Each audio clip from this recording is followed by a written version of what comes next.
Hello Sou, Salut Alizé.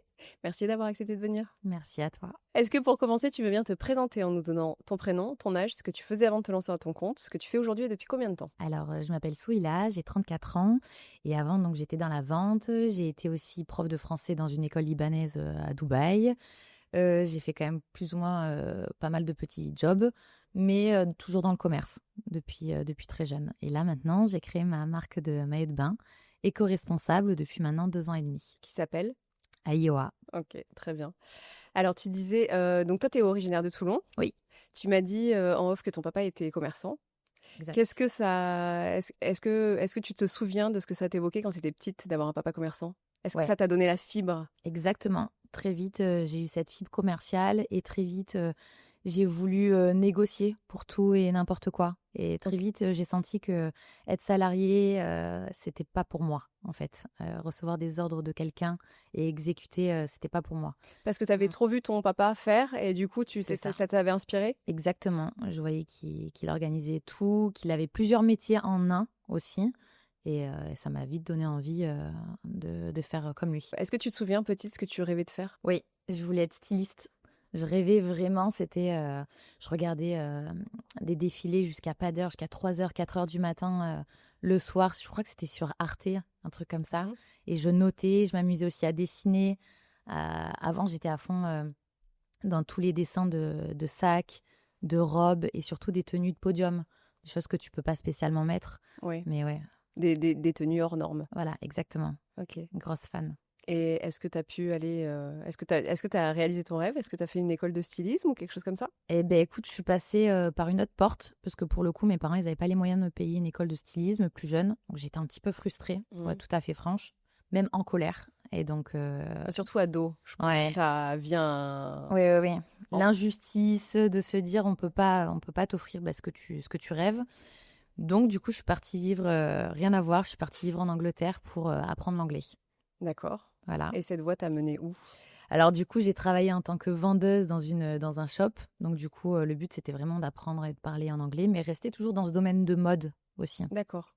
La mode en Angleterre, c'est vraiment Quelque chose. particulier. Ouais, c'est particulier. Et je suis tombée d'amour pour cette mode-là. J'ai vraiment aimé.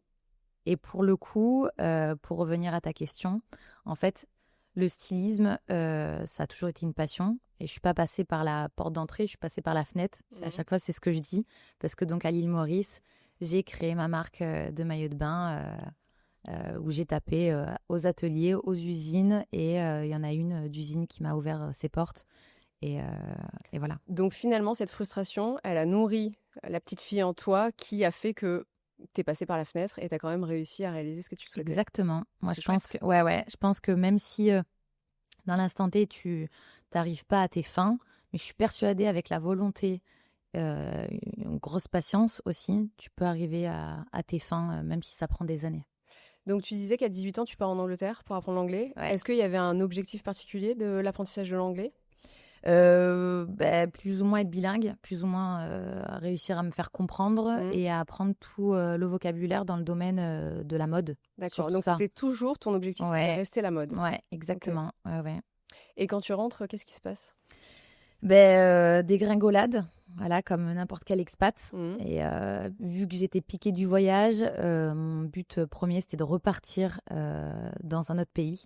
Parce qu'en fait, j'avais goûté à, ce, à cette vie d'expatrié, d'immigré, je sais pas Mhm. comment on peut dire. Et quand on est à l'étranger, on a l'impression qu'on peut tout faire. C'est, ça va plus vite. Je ne saurais pas l'expliquer. Donc moi, mon but, c'était de repartir. Donc du coup, j'ai voulu travailler dans un domaine du tourisme. Donc j'ai passé un BTS tourisme. D'accord. Et à force de voir et travailler sur des destinations, des pays, des villes tous les jours, je me suis dit, non, il faut que je fasse quelque chose. Il faut que je parte en tour du monde. Et à l'époque, c'était en 2014. Et c'était pas trop la mode. Il y Les tours du avait, monde? ouais, voilà, il y avait un petit peu cette petite trend des youtubeurs comme Alex Viseo, Oui. Bruno Matador, voilà, Oui, c'était des influenceurs voyage, ouais, c'était pas non plus très très répandu, quoi. ouais, que j'ai rencontrés et qui sont extra d'ailleurs. Mais j'ai pas surfé sur cette vague de YouTube, Insta et à cette époque-là, mais j'ai vécu mon tour du monde à fond, mon du monde en sac à dos, c'était incroyable et j'ai créé mon association là-bas, donc un pays un coup de pouce. D'accord. Voilà. Donc tu finis ton BTS? Non, je le finis pas. Ah, tu le finis Je pas, tu pars pars avant. direct. Ouais, OK. ouais, je pars avant. Je lâche et pourtant, je suis la deuxième de ma classe avec Ah oui. 15,5 de Oui, moyenne. donc tu aurais pu finir. Ouais, ouais, ouais. Est-ce que tu réalises à ce moment-là que ta vie, elle sera jamais, classique? Parce que justement, tu finis pas tes études, parce que tu pars et qu'en fait, tu as ce truc du voyage, quoi, l'appel du voyage. Tu sais quoi? C'est pas maintenant que je le Tu t'en rends pas non, compte à ce moment-là?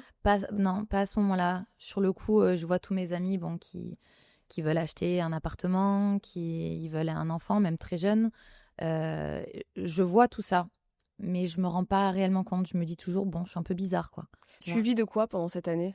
En fait, on a mis pendant 1 an de l'argent de côté. D'accord. Donc vous l'aviez prévu, le tour Voilà, du monde. OK. c'est ça et puis j'ai vendu, tout ce que j'avais. Donc ma voiture, mes meubles, j'ai tout vendu. Et qu'est-ce que le voyage, ça t'a appris sur toi? Mmh.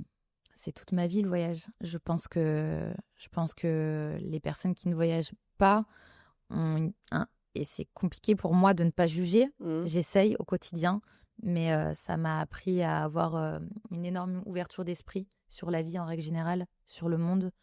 J'ai rencontré tellement des personnes de tout horizon, de tout milieu social. En fait, ça t'enrichit, Ah bah, ça te évidemment. fait grandir.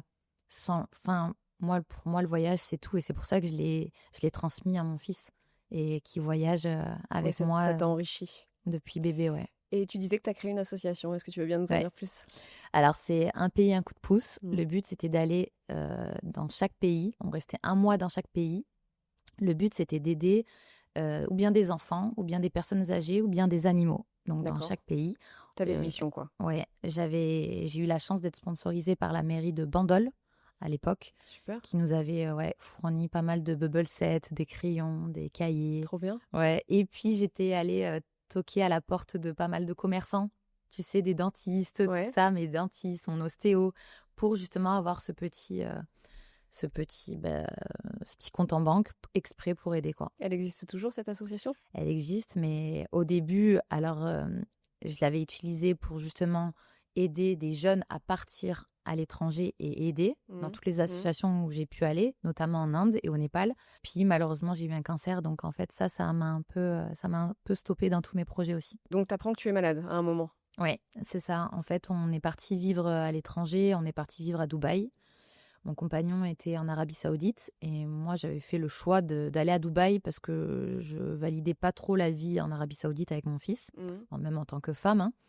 Et en fait, mon but premier, c'était de gagner de l'argent. Alors je saurais pas l'expliquer, je saurais pas te dire si c'est peut-être Dubaï qui m'a, Qui t'a forcé parce que oui, c'est un train de vie qui est oui, énorme à Dubaï. ouais, ouais, vraiment. Et en plus de ça, j'avais la chance de parler arabe couramment, de l'écrire, Ouais. anglais du coup aussi par la même occasion. Donc j'avais ce petit plus en fait que là-bas les Dubaïotes aussi cherchaient.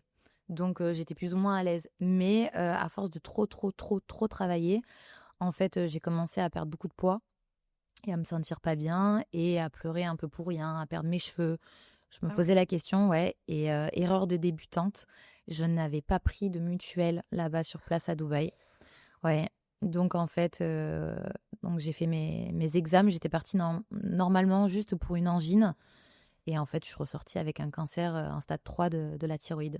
Waouh. Ouais, waouh, waouh. Et en Le plus, coup donc, de massue, ça me donne des frissons. ouais, ouais, ouais. En plus, donc moi, je suis très dans la spiritualité. J'aime savoir le pourquoi du comment. Ouais. Je suis Ouais, obligée. tu essayes de comprendre Ouais, quels sont les mots sur cette maladie, quoi. ouais, ouais. Et donc, du coup, j'ai très vite compris que c'était le chakra de la gorge. Donc, le fait de La ne pas communication. ouais, voilà, de ne pas spécialement dire ce que je pense pour pas faire du mal aux autres, pour ne pas être réellement moi-même, en fait. Alors attends, donc tu rentres de ton tour du monde. Oui, Tu t'installes à Dubaï avec ton fils et oui, ton conjoint, il n'est pas avec toi. Pourquoi tu fais le choix de Dubaï et pas de la France, par exemple, qui aurait été plus facile? oui, oui, mais Ça t'appelait pas? il fallait que je parte. Mais on a regardé sur la carte qu'est-ce qui était le plus logique possible pour l'éducation de notre fils. Ok. Parce que souvent, quand on part à l'étranger, on se dit il y a l'éducation et la santé. Ouais. Maintenant, du coup, c'est les 2 points les plus importants. Mm. Et j'ai regardé, je me suis dit, non, le Liban, moyen. Le Yémen, encore moins. Tu vois, j'ai pris vraiment un petit fil. Et c'était Dubaï qui est ressorti le plus souvent. Donc pour moi, Dubaï, c'était j'ai pas de plan B. J'y vais, c'est le plan A. Il y a pas de plan B. Je vais réussir, je vais tout casser, Ouais, je vais y arriver en fait. En fait, je me suis tout simplement pris pour une surhumaine, alors, tout simplement. Et cette maladie, elle te met à l'arrêt? Ouais, complet. Comment tu le vis? Sur le coup, un peu dans le déni, parce que pour le coup, je me dis: «Bon, ça peut pas m'arriver à moi, Mmh. c'est pas possible». Et en même temps, je suis très fataliste et puis en même temps, c'est un peu compliqué pour mon entourage parce que je me dis: «Bah, c'est peut-être normal, parce que j'ai fait le tour du monde. J'ai vécu des moments incroyables depuis que je suis jeune. J'ai eu mon enfant, donc en fait, c'est peut-être le moment, en fait, de partir». Ah, toi, tu Ouais, l'as vécu comme une fatalité ou tu ouais. t'es dit: «Mais en fait, ça y est, j'ai fini ma vie, quoi»? Ouais, en fait, j'ai Vas-y. tellement vécu, plusieurs vies en une, jusqu'à, mes donc 28 ans que je m'étais dit: «Bah, en fait, c'est Donc peut-être la logique des choses, tu quoi». apprends que tu es malade, tu as 28 ans. Ouais. Est-ce que ça change quelque chose avec ton conjoint? Est-ce qu'il te rejoint à un moment? Oui. Ouais, ouais, il décide, d'arrêter carrément son travail en Arabie Saoudite OK. et pareil, moi, j'ai mis du temps à accepter, justement, ce cancer et donc du coup, j'ai mis du temps à vouloir partir de Dubaï. Ah oui, tu voulais faire comme si Ouais, comme rien si, n'était? c'est pas grave, ça va bien se passer. Mais non. Mais si, ça va bien se passer, Oui, mais ça mais tout ça voilà, que plus tard, quoi. c'est ça et donc moi, mes parents m'ont dit: «Écoute Sou, ça suffit ces conneries, ça suffit cet argent, ça suffit cette expatriation, tu vas rentrer en France, te soigner et quand tu iras mieux, tu repartiras» et c'est ce que j'ai fait et heureusement parce que, je suis arrivée à la période où c'était le covid. Donc OK. en fait, si tu veux, ce cancer, il m'a un peu sauvé la vie, en fait, parce il y a eu vraiment un avant et un après cancer. En fait, c'est fou ce que je vais te dire. Je suis contente d'avoir eu un cancer. Tu vois? Je suis contente parce que je suis plus la même et maintenant je sais ce qui est vraiment important pour moi, Oui, c'est tu ce que vois? j'allais te demander. J'imagine que ça rabat beaucoup de cartes et Ouais, donc les priorités changent? ouais, ouais, ouais, exactement, pas du tout les mêmes priorités, une facilité à dire non quand j'ai pas du tout envie, Ouais. une facilité aussi à entreprendre et ce qui est complètement dingue, une facilité à déléguer, une facilité à tout parce que je me dis: ça marche, ça marche pas, c'est pas C'est pas grave» grave, et bizarrement quand tu penses comme ça, eh ben ça ça marche fonctionne. toujours. Ouais, Ouais. oui. Du coup, j'imagine que la maladie là, tu es à l'arrêt pendant combien de temps? Je suis à l'arrêt, alors je rentre en France et je suis suivie à, centre de cancérologie, Paoli-Calmettes, Mmh. donc à Marseille. Très, très bon centre, Mmh. vraiment et pendant plus ou moins 1 an et demi, je suis bloquée dans ma maladie. Et comment tu guéris de ça? Je pense que c'est, psychologique. C'est totalement psychologique parce que tu vois, pendant mes irathérapies, je les appelais plus des irathérapies parce que là-bas, tu es enfermé dans un caisson où tu prends une gélule d'iode ou tu es radioactif. Mmh. Donc tu peux pas voir ton enfant aussi pendant un mois. Enfin, c'est Ah dur, ouais. hein. Ah ouais. Ouais, tu es Ah oui, tu seule. vraiment isolée. Ouais, ouais, tu es dans une chambre d'hôpital et tu peux même pas ouvrir les fenêtres. Tu as des personnes qui viennent te donner à manger en combinaison, tu vois? C'est quand même, psychologiquement, c'est pas facile. Mais je l'appelais plus irathérapie, je l'appelais, je vais en retraite. Donc je prenais mon piano, mon ordi pour travailler Mmh. et tu vois, je partais dans un autre état d'esprit, en fait. Ah, comme si c'était un moment pour soi, en fait, Ouais, quoi. voilà, c'est ça, exactement. Oui, c'est une manière de voir les choses, C'est ça. mais c'est positif. Ouais, ouais, oui. Comment on se reconstruit après une épreuve pareille? Je pense que c'est beaucoup de temps et d'introspection. Mmh. Je pense que tout passe par soi et c'est un travail hyper personnel. Parce que même si ton conjoint, il est là pour toi, même si t'as des potes aussi qui sont là pour toi, moi, ça m'a beaucoup aidé de me faire suivre par une psy. D'ailleurs, docteur Raphaël de Paoli Calmette, elle m'a vraiment sauvé la vie. Donc, je pense que voilà, moi, ce que j'ai fait, c'est travailler sur moi en priorité. Et je me suis dit, je vais faire des choses que j'ai toujours voulu faire, où j'ai jamais ou bien osé, où j'ai jamais eu trop le temps. Donc, je me suis mise à faire du piano, je me suis remise à faire de la peinture, à redessiner du coup des vêtements. Et Ouais, ouais, ça, voilà. tes premiers amours. Voilà, c'est ça. Et je me suis dit, il faut que je la fête cette rémission. Mmh. Mais il faut que je la fête toute seule. Et donc j'ai pris mon sac à dos et je suis allée à l'île de la Réunion et j'ai fêté ma rémission de cancer toute seule. Tu ressenti quoi à ce moment-là? Libérée d'un poids et je me sentais moi-même. Parce que jusqu'à présent, depuis mes 18 ans, je voyageais tout le temps avec mon chéri. Mmh. Et là, c'était le premier voyage que je faisais loin de chez moi et toute seule. Tu vois?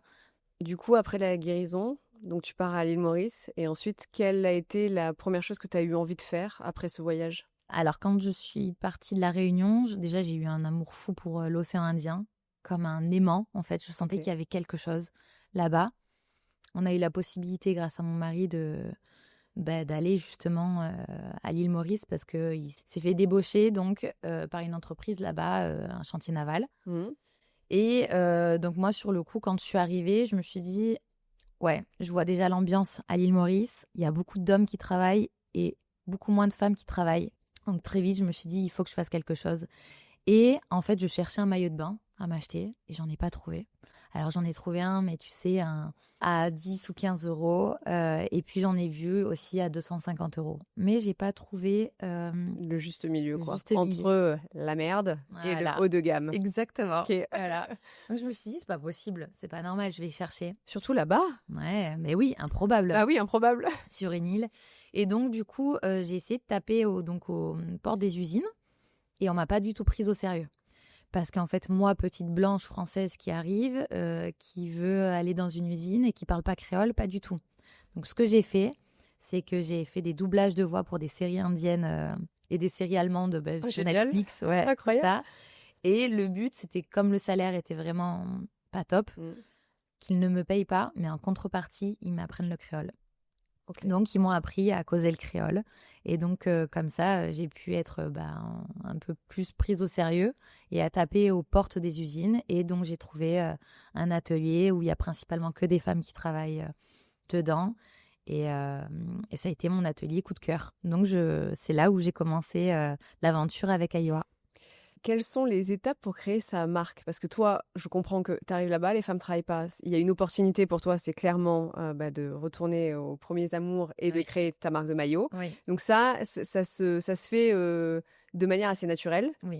Comment on fait quand on n'y connaît rien, on va dire, pour créer sa propre marque? Donc tu vas dans les usines et tu leur dis quoi? Alors, moi, j'avais déjà des croquis. D'accord, Parce que je dessine beaucoup, donc j'avais déjà dessiné. Et en amont, j'avais aussi fait des patrons, du patronage. d'accord. Mais tu sais, un peu à l'ancienne, avec du carton, tout ça. Ouais, ouais. J'avais fait mes patronages avec ma gradation. Je suis arrivée comme ça, je lui ai dit que j'étais une folle, une folle et une passionnée de mode. Et que j'avais envie de créer ma marque de maillot de bain. Est-ce que c'était faisable, c'était possible, que je n'avais pas trouvé de tissu sur place. Est-ce que c'était possible de commander à l'étranger? Comment ça se passe? Et donc, très vite, j'ai commandé mon tissu en Italie, chez Carvico. D'accord. Moi, je me suis dit, si je crée ma marque de maillot de bain, je veux le faire à fond. Je veux faire quelque chose de quali. Mm. Ou sinon, je le fais pas. Voilà, je fais un produit vraiment qualitatif, ou sinon, je le fais pas. Et donc, j'ai commandé mon tissu en Italie. Le fil venait de Maurice. Et donc, la main-d'œuvre mauricienne. Ok, donc tu fais faire un prototype, j'imagine, dans un premier temps, un Ouais, prototype tissu. c'est ça, exactement. Dans un premier temps, c'est proto. On peut en faire jusqu'à 3 des prototypes D'accord. pour être sûr de ce qu'on veut. Et suite à ce prototype, tu crées une gradation. Est-ce que tu veux faire du XS au XXL? Mhm. Voilà, tu crées ta gradation et tu crées ta propre gradation. C'est-à-dire que selon le continent où tu vas vivre, Eh oui. c'est pas les mêmes. Mm. Voilà.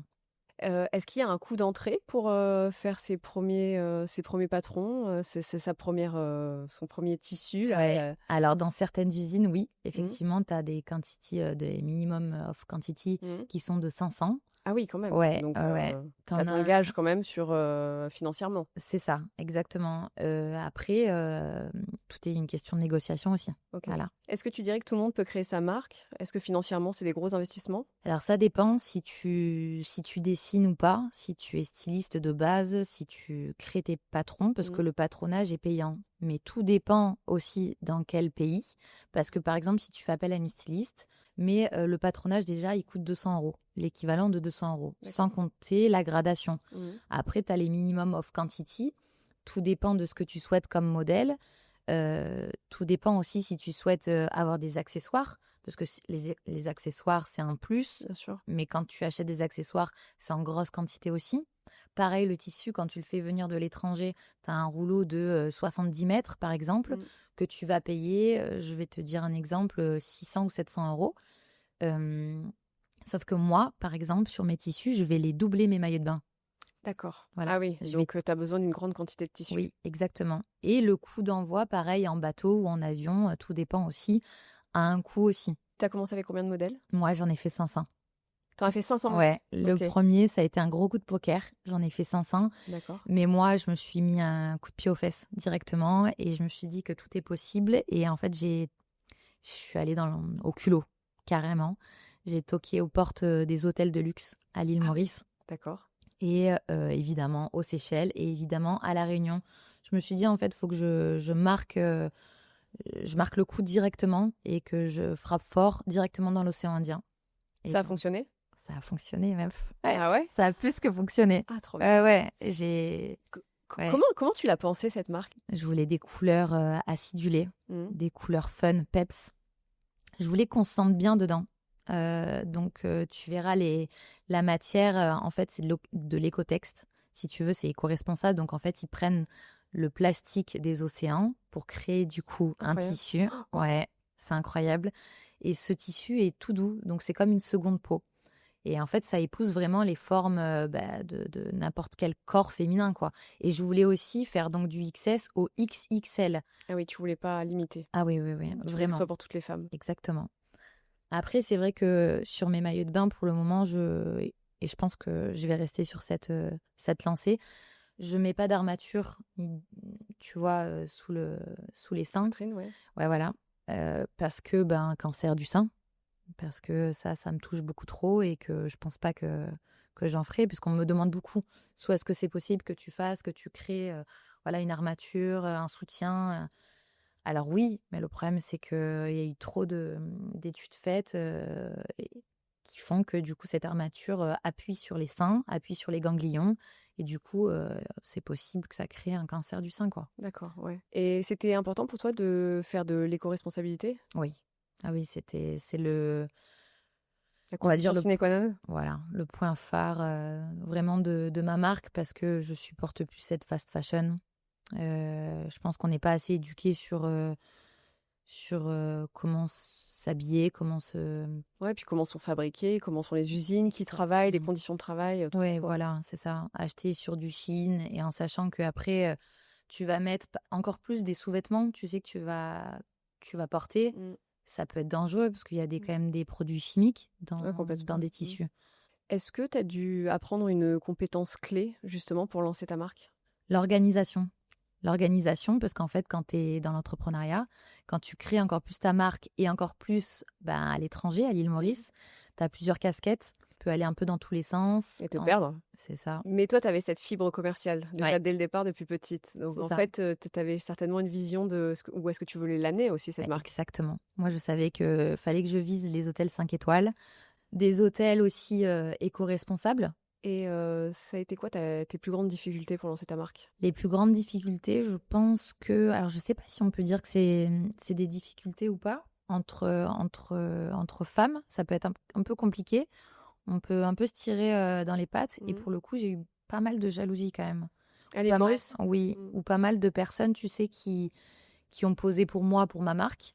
Si, je suis totalement franche, hein, là, je Ouais. parle vraiment français, là, avec toi, qui ont posé pour moi pour des défilés ou des shootings et qui, en fait, à côté, voulaient créer leur marque et voulaient créer plus ou moins la même marque que moi. Ah oui. Donc moi, je suis pas contre ça. Moi, je suis née avec dans l'entrepreneuriat et le soleil se lève pour tout le monde. Ouais, complètement. Voilà, si tu crées ta marque de maillot de bain, on peut même collaborer ensemble. Mais il faut pas que ce soit vicieux, en fait. Il faut que ce soit bien fait, il faut que les choses soient bien faites.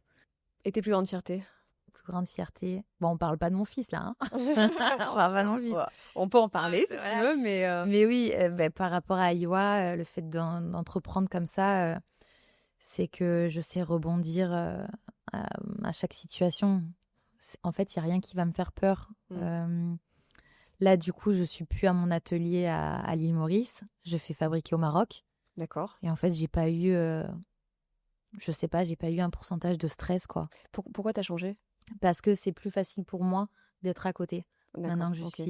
suis dans le sud de la France, c'est plus Et simple. tu continues à la développer cette marque? Oui, Ouais. ouais, ouais, je continue et j'ai envie de la développer vraiment en Europe, au Moyen-Orient et surtout aux États-Unis où on m'a contactée pour participer à la Fashion Swim Week de Miami. Waouh! Ouais, ouais, ouais, Incroyable! ouais. C'est une fierté ça. Mais oui, énorme fierté, mais c'est vrai que j'essaye c'est un travail que je fais aussi sur moi de fêter, Oui, euh, il faut de fêter. fêter les victoires. Voilà, On le fait pas assez. on le fait pas assez. Mm. Et je pense qu'il faut parce que on oublie très vite le progrès qu'on fait. Bien complètement. C'est ça. Après 4 ans à l'île Maurice, du coup, tu viens de rentrer en France Ouais, et tu reposes tes valises à Toulon. oui. Comment tu vis ce retour? Écoute, il fait froid. Il fait froid, mais c'est ok. Je retrouve mes meilleurs amis d'enfance et je vois que Toulon a beaucoup, beaucoup bougé. Ouais. Et ça me fait vraiment plaisir. Ça me met même, tu vois, les frissons parce que tellement je sais que Toulon a évolué. Ouais. Presque pas mal d'amis d'enfance ont créé des bars, des restos, des boutiques. Je vois que ça bouge et ça fait du bien de voir ça et je me sens en sécurité. Je sais pas, j'ai l'impression que c'est une C'est un retour aux safe sources place. en fait. Bah, c'est un retour à la maison. Ouais, totalement. Maintenant que vous êtes rentré, qu'est-ce que tu as envie de construire ici? J'ai envie de reprendre ma petite routine, un petit peu me poser. Après, pour combien de temps, je ne sais pas. Voilà, je suis tout à fait franche avec toi. Je sais pas, autant il y a un autre pays qui va m'appeler, ouais. Et je vais y aller. Mais pour le moment, j'ai envie de profiter quand même de Toulon, ses alentours. On a une tellement belle région. Et puis de mes amis d'enfance. Mes amis d'enfance, me refaire aussi un réseau ici, parce que c'est comme si je reprenais de zéro. Souvent, on arrive sur la dernière partie du podcast, Ouais. qui est un mini-jeu avec 15-16 questions et réponses spontanées. Trop bien. Voyager ou créer? Voyager. Ah, c'est trop dur. C'est trop dur. Une femme qui t'inspire, connue ou pas? J'en ai deux, je peux. Vas-y. Une amie qui est comme un mentor, qui s'appelle Linda, et Caroline Receveur. J'aime beaucoup. Une destination qui t'habite encore? Je dirais le Mexique. Une peur que tu as dépassée? Peur de mourir. Ce que la maladie t'a appris? Que le temps, il est précieux et qu'on est obligé d'avoir des priorités dans la vie. Une qualité indispensable pour entreprendre? Ne pas avoir peur et être bien organisé. Ton quartier préféré de Toulon? Anse-Méjean. Je sais pas si c'est un quartier, mais j'adore cet endroit. Ce qui te rend fier? Ce qui me rend fière, c'est de voir comment mon fils grandit grâce à nous, avec le fait qu'on les fait voyager de partout dans le monde. Un rêve pas encore réalisé? J'ai déjà tout. Je rêve absolument. Oh, j'adore j'ai cette déjà réponse. tout. Je sais pas. Je peux pas te dire. Je réalise tous mes rêves déjà. Donc, Un mot pour décrire ta vie? incroyable. Ton rituel pour te recentrer? Peindre avec mon fils, avec la musique à fond. Ce que tu dirais à la Sou de 18 ans? Arrête d'écouter les gens et sois toi-même. Et enfin, dernière question, quel entrepreneur tu aimerais voir au micro de La Toulonnaise? Eh ben, tu sais quoi, moi j'aimerais bien avoir mon amie Feriel Féfé. C'est une prof de danse qui donne des cours de danse partout dans le monde et qui est incroyable. Trop bien, je note. Ouais. Merci beaucoup, Sou, pour ce Merci partage. à toi. Je pense qu'il pourra inspirer beaucoup de femmes sur le fait d'être résiliente et puis de se lancer malgré tout et d'y arriver surtout. Merci Merci Alizée. beaucoup. Merci pour ta bienveillance.